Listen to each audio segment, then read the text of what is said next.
Good morning students. कल हमने जो है यूनिट 4 का 9th lesson that is composition and structure of atmosphere start किया था, जिसमें हमने एटमॉस्फेयर के बारे में रीड किया था। कॉम्पोजिशन ऑफ द एटमॉस्फेयर में हमने काफ़ी सारी गैसेस के बारे में रीड किया था, उनकी परसेंटेज देखी थी कि एटमॉस्फेयर में किसकी कितनी परसेंटेज है। जैसे कि नाइट्रोजन जो है सबसे ज़्यादा परसेंटेज के साथ 78.08 एंड ऑक्सीजन जो है सेकेंड नंबर पर 20.95। उसके बाद जो है इन गैसेस को डिस्क्राइब किया गया था, वो हमने रीड किया था। तो आज जो है हम इन गैसेस के बाद जो नेक्स्ट टॉपिक है वाटर वेपोर, वो हम रीड करेंगे। वाटर वेपोर जिसे हम हिंदी में जलवाष्प बोलते हैं। So far we have been discussing gases of dry air but there is water vapour also present in the air. Gases के साथ साथ एयर में जो है वाटर वेपोर भी प्रेजेंट रहता है, which are perhaps more important than any other gas. The average amount of water vapour is nearly 2% of the atmosphere by volume. मतलब जो वाटर वेपोर का एवरेज अमाउंट बताया गया है एटमॉस्फेयर में वो 2% है। It may vary from 4% in the warm and wet tropic to less than 1% in dry and cold areas of deserts and the polar regions. मतलब ये कंडीशन क्लाइमेटिक कंडीशन के हिसाब से जो है वार्म एंड वेट ट्रॉपिक्स में 4% and dry and cold areas में जो है 1% तक चेंज हो सकता है। Even the driest air has some proportion of water vapour. The amount of water vapor decreases with altitude. It estimated that half the water vapor in the air lies below an altitude of about 2000 meters. मतलब जो half water vapour है वो लाई करता है below altitude of about 2000 meters. Nearly 90% of its lies below 6 kilometer of the atmosphere. ये इसका जो 90% है वो एटमॉस्फेयर के 6 किलोमीटर बिलो लाई करता है। It also decreases from the equator. ये जो है इक्वेटर से डिक्रीज होना स्टार्ट होता है किसकी तरफ जाते हुए, टुवर्ड्स द पोल्स की तरफ जाते हुए। Water vapour absorbs parts of the insulation from the sun and reduces its amount reaching the earth surface. It also preserve the earth radiated heat. ये क्या करता है, ये अर्थ रेडिएटेड हीट को प्रिजर्व करता है। Thus acts like a blanket along the earth neither to become too cold not too hot. ये जो है अर्थ के लिए एज अ ब्लैंकेट वर्क करता है, ना ही उसको ज़्यादा ठंडा होने देता है और ना ही ज़्यादा गर्म। ओके, तो इस पैराग्राफ में हमने वाटर वेपोर के बारे में रीड किया। अब हम रीड करेंगे डस्ट पार्टिकल्स। ये सब जो हैं फैक्टर्स हैं जो एटमॉस्फेयर में इंक्लूडेड हैं। Dust particles, when air blows as wind with sufficient speed, it carries large quantities of dust particles and keeps them suspended in it. जब हवा जो है वो अपनी सफिशेंट स्पीड के साथ बहती है तो ये अपने साथ क्या लेकर चलती है, large quantities of dust particles. They are derived from different sources. अलग अलग सोर्सेज से वो मिलते हैं, जैसे कि sea salts, fine soil, smoke soot, ash, pollen, dust and disintegrated particles of meteors. Although dust particles are mostly concentrated in the lower layers, yet conventional air currents may carry them to great heights. जो dust particles होते हैं वो lower layers में मिलते हैं, लेकिन जो convectional air currents हैं वो उन्हें ग्रेट हाइट्स तक लेकर जाती हैं, ऊंची ऊंचाइयों तक लेकर जाती हैं। The amount of dust particles is more in sub tropical and temperate areas. जो डस्ट पार्टिकल्स का अमाउंट है वो कहाँ ज़्यादा देखने को मिलता है, sub tropical and temperate areas. किसके कंपैरिजन में, इक्वेटोरियल एंड पोलर रीजन्स के कंपैरिजन में। किसकी वजह से, ड्राई और विंडी कंडीशंस की वजह से। Okay, these dust particles are significant from meteorological standpoint. मतलब मौसम विभाग के हिसाब से भी ये डस्ट पार्टिकल्स जो हैं वो इम्पोर्टेंट माने जाते हैं।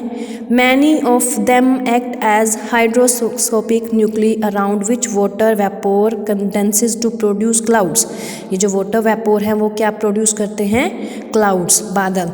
दे also intercept and reflect insolation dust in the air produces marvelous optical phenomenon of red and orange hues in the sky.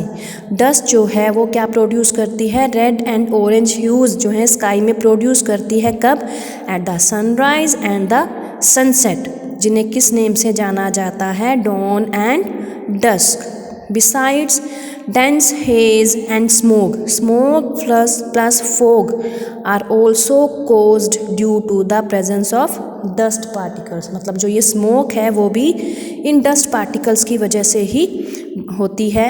Sky looks blue due to the presence of dust particles in the atmosphere. आपने देखा होगा कि जो atmosphere है वो कैसा दिखता है, ब्लू. किस वजह से दिखता है, किसकी प्रेजेंस में दिखता है, वो डस्ट पार्टिकल्स की प्रेजेंस की वजह से. ओके तो हमने रीड किया water vapour and dust particles. And next topic is structure of the atmosphere. The atmosphere consists of almost concentric layers of air from bottom to its highest limit. These layers differ from one another with respect to density and temperature. मतलब atmosphere में जो है काफ़ी सारी layers होती हैं. ये layer जो है एक दूसरे से अलग होती हैं. On the basis of the chemical composition, the atmosphere is divided into broad layers. Homosphere and heterosphere, ये जो है इनकी लेयर्स हैं. आगे इसके बारे में आपको ब्रीफली बताया गया है. सबसे पहले हम रीड करेंगे होमोस्फेयर के बारे में. Homosphere, the homosphere extends up to the height of 90 kilometre. ये इसकी जो है बताया गया कितना ये बढ़ा हुआ है, कितना फैली हुई है ये layer, up to the height of 90 kilometre. It is characterised by uniformity in chemical composition. It consist of 3 thermal layers. जो होमोस्फेयर है उसमें भी 3 थर्मल लेयर्स होती हैं. फर्स्ट वन है ट्रोपोस्फेयर, स्ट्रेटोस्फेयर एंड मेसोस्फेयर. ये 3 लेयर्स जो हैं वो होमोस्फेयर की हैं.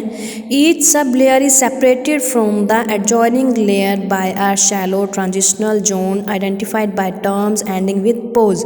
जितनी भी लेयर्स हैं वो अलग होती जाती हैं अलग अलग एडजॉइनिंग लेयर के थ्रू, जिन्हें पोज बोला जाता है. 3 layers of homosphere are briefly described as under figure 9.1.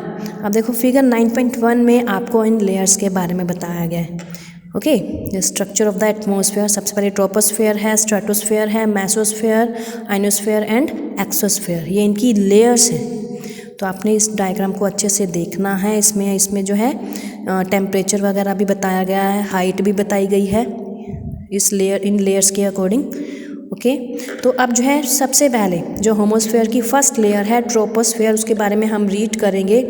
This is the lower most layer of the atmosphere. ये सबसे निचली लेयर होती है एटमॉस्फेयर की, जैसे कि यहाँ पर डायग्राम में आपको शो किया गया है. सबसे निचली जो लेयर है वो कौन सी है, troposphere. Okay and it's average height is 16 kilometer, although it is only 10 kilometer at the poles and extends up to 18 kilometer at the equator.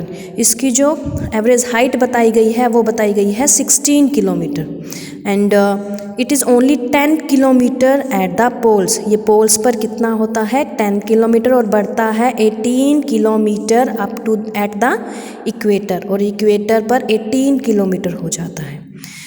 Thickness of the troposphere is the greatest at equator. जो thickness होती है, मोटाई होती है troposphere की, वो equator पर काफ़ी ज़्यादा होती है due to upward transportation of heat by strong convectional currents की वजह से जो इसकी मोटाई होती है काफ़ी ज़्यादा होती है. The height of troposphere at a given latitude is greater in summer than in winter. मतलब विंटर के कंपैरिजन में समर में जो इसकी हाइट होती है वो ज़्यादा होती है लैटिट्यूड पर.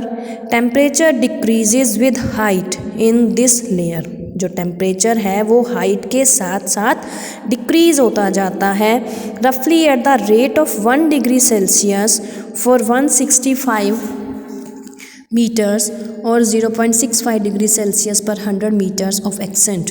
This is known as normal lapse rate. इसके टेम्परेचर का जो ये बताया गया है उसको बोला जाता है normal lapse rate. This is the most important layer for man. कौन सी लेयर की बात कर रहे हैं हम, ट्रोपोस्फेयर की. जो ट्रोपोस्फेयर है वो मैन के लिए काफ़ी इम्पोर्टेंट मानी गई है. This layer contains dust particles and over 90% of the earth water vapour. ये जो लेयर है उसमें क्या क्या होता है, डस्ट पार्टिकल्स होते हैं और 90% जो है अर्थ वाटर वेपर होता है. All vital atmospheric process leading to various climatic and weather conditions take place in this layer. Okay तो हमने सबसे पहले होमोस्फेयर की जो फर्स्ट लेयर है ट्रोपोस्फेयर उसके बारे में रीड किया. अब हम रीड करेंगे tropopause. The upper limit of troposphere separating it from troposphere is called tropopause. मतलब जो ट्रोपोस्फेयर की अपर लिमिट है वो इसे सेपरेट करती है किससे? स्ट्रेटोस्फेयर से। ट्रोपोस्फेयर की अपर लिमिट इसे जो है सेपरेट करती है स्ट्रेटोस्फेयर से और उसे क्या बोला जाता है? ट्रोपोपोज।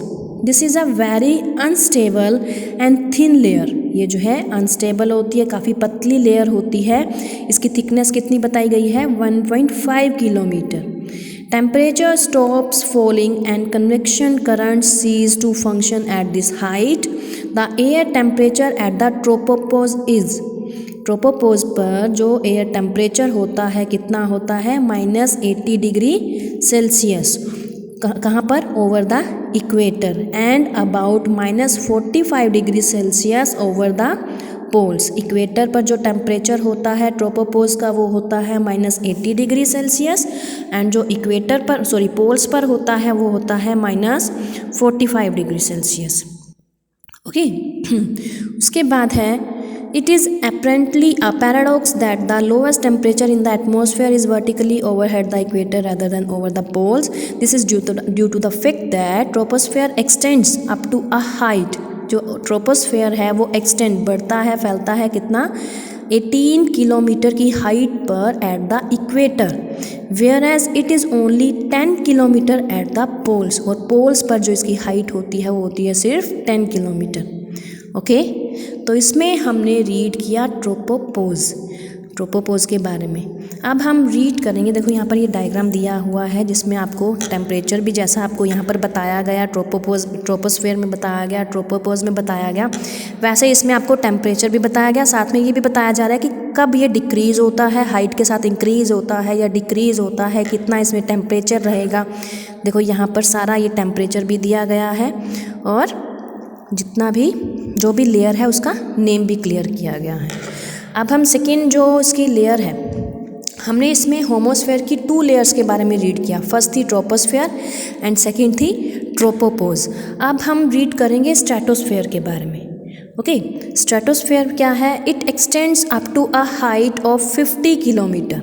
ये कितनी हाइट तक एक्सटेंड होती है? 50 kilometre.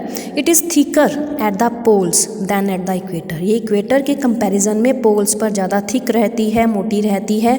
The temperature remains almost constant in its lower portion up to a height of 20 kilometre. मतलब 20 किलोमीटर की हाइट पर इनका जो टेम्परेचर है वो हमेशा कॉन्स्टेंट रहता है, एक जैसा रहता है। Consequently it is known as stratosphere. इसलिए इसे क्या बोला जाता है? Stratosphere. Afterwards it gradually increases up to a height